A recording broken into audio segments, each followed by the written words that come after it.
There's a reason why I'm doing this, Black Goose TV family. There's a reason why I'm doing this because I'm just simply asking y'all, please think, you know what I'm saying, contemplate, take your time and really digest what I'm finna ask when it comes to this question because I want an honest, honest answer from all of y'all when it comes to what I'm about to say. Was all of this orchestrated, right?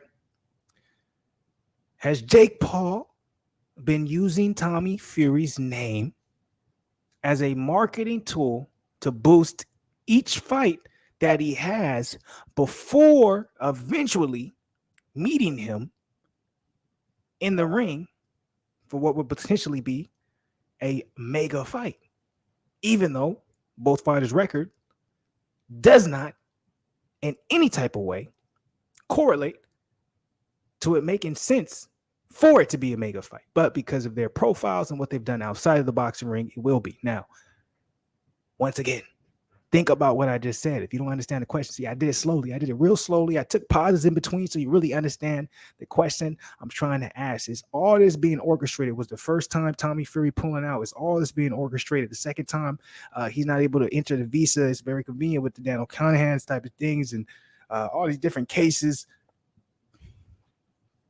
Is this just a long-term marketing ploy by Jake Paul and his team, Tommy Fury and his team, signing to Frank Warren? Jake Paul with Showtime as of now, most likely will re-sign with them. Is this a long-term marketing scheme similar to what we've always seen in boxing when it comes to some of the great matchups? And that was mad disrespectful to the greats because this isn't a great matchup, but because of the influence and the attention drawn outside of boxing, which will make it do numbers and make so many people paying attention to it, including the hate, it will do big numbers, even though it doesn't. There's no reason why it should.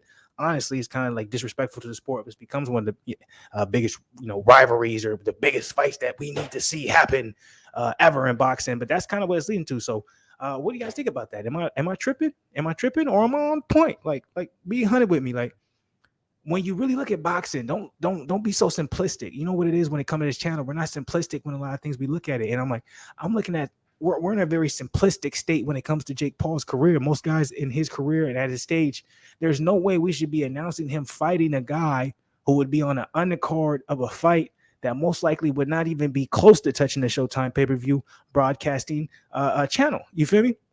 But he's going to main event and most likely, and this is going to be a pay-per-view fight. And he's going to get pay-per-view points. Like, y'all really think about that. So it's like when you put all that in perspective, and obviously a lot of y'all have, because we already understand, the situation when it comes to this, you know what I'm saying? But with all that being, put out there, all that being the case, you have to just really think, is this all just a marketing ploy? Is this all something to build up the Jake Paul Tommy Fury fight? Because everyone is calling Fury a coward. He's this, he's that, and Tommy Fury is supposed to be the real boxer. So now we're going more in the corner of Jake Paul. Now these guys who said, "Oh, he's not a boxer, he can't fight." Oh, now I'm with Jake Paul. Do you guys understand what I'm saying? Do you guys understand how marketing works, business works? To make something that's going to be a big fight at some point, be like, why would we do it now? They're both young. Tommy Fury, I think, is 24. Jake Paul is 24. I'm like, why would we set this fight up now when we could set it up when they're both 28? And that'll be the biggest fight ever. And now this is what I meant by not disrespecting the greats, but look at Errol Spence versus Terrence Crawford. Look how much more hyped up we are for this fight, and we're still waiting for it.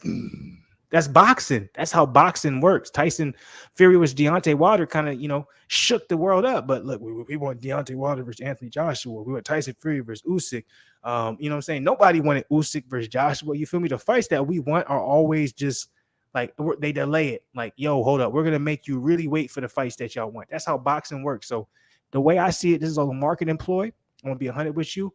I already presented the question, so don't think I'm spoiling anything. This is my opinion. So I presented the question. Y'all drop it in the comments below. Like the video while you're doing it. Subscribe to the channel if you're not part of the BlakGooseTV family. But I think it's all a marketing ploy. I think it's a beautiful marketing way. Make you think that he's going to fight the boxer that everyone wants to see him fight. Because at the end of the day, the dude he's finna fight has a better record and a better amateur boxing record than Tommy Fury. But at the end of the day, Fury has a name. He does have a little bit of boxing to him. He looks and stylistically looks like he's the part to really, tear apart Jake Paul. So, obviously that's the biggest fight right now for him. to ascend over into like type shit when it comes to the boxing community. But in reality, it's like, look, all this is a ploy. All this is just us to be interested in some shit that most likely we know what the outcome is going to be. But it's the talk of the town. It's the talk of the community. I'm not saying I'm necessarily interested in the fight. I'm going to watch it because at the at the end of the day, it's entertainment, and entertainment is always going to be consumed. So this is coming from Boxing Scene. Jake Paul, my manager, brother Logan, advised me not to face Raham. He said the risk was too much. Jake Paul admits that his management and older brother Logan Paul advised him not to fight heavyweight prospect Hasim Rahman Jr. And the thing, and a lot of people don't understand that what Paul will be, or Jake Paul will be doing and shutting up a lot of people is he doesn't fight anyone his own size, and he doesn't fight a boxer. Rahman Jr. is supposed to be a heavyweight, right? He's also had over 100 amateur boxing fights. So because of this, he will dispel all the rumors. If he beats him, regardless of what anyone says, oh, Raham Jr. is trash, he's weak, blah, blah, blah. Regardless of what anyone says, if he beats him, he kills all that. Because a lot of these people who say, oh, Paul's trash, you got to understand, he's 5. He has 5 fights, 5-0. Raham Jr. has 12-0. It's not an uncommon theme to see a lot of these boxers look like they should not be in that ring 15 to 16 fights into their career. And it's like we don't want to, we never want to acknowledge that because we want to try and keep the sport pure and make it seem like it's just it's a sweet science. It's not, y'all. It's really not. And I know this hurts people's souls. It hurts mine, man. Like I was one of those guys. I was really in the technical aspect at one point in my life. But when you really break down boxing, all that shit you want to try and get, it's not. It's not. And I got a million ways I can prove, you know what I'm saying? I can prove what I'm saying, but we're not going to get in there. I'm not going to hurt nobody's feelings. So, end of what Paul said, I wanted this fight ever since Hasim ran his big mouth to me 2 years ago in the gym. My brother and manager didn't want me to take this fight. They said it was too much of a risk. And another reason why I think this is a market ploy is because he's had that footage of him and Paul, both of them going back and forth. You know what I'm saying? That's from 2 years ago. He had that footage. It's very convenient that he can release it now, and all of a sudden there's a beef. And then people are pulling up a tweet from Hasim saying that he's going to knock out Tommy Fury. So that adds to it. So I'm like, everything is just too convenient. If you're telling me this ain't playing, you crazy.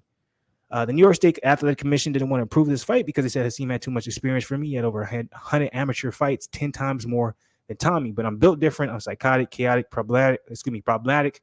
But he's a heavyweight. They said it don't matter to me. I'm fighting a flea. They can't hit me. I'm slippery like butter with speed, no other. My power is unique and my style is sleek. I made the toughest men weak. I'm not afraid of any man or what can happen. I wonder if he said it as smooth as I just said. Because anyway, so how y'all feel about that, man? I'm not going to get too deep into it because really, honestly, I really don't care about this shit. I don't. But I'm going to watch it. Like I said before, it's entertainment. It's meant to be consumed, etc., etc. So salute to people. Drop how you feel about that question. Drop how you feel about all this shit being a market employee. All this shit was meant to be. All this shit is set up. It's some bullshit. They want to make as much money off this guy as they can, and they know what they're doing, man. It's all about big money. It's all about big business. You know what I'm saying? Let me know if y'all disagree with me. If you do, man, drop it below in the comment on Schwarzenegger side of the game. I'll be back with more boxing. Hopefully a lot better boxing than this bullshit. But stay blessed, not stressed. Salute to the people.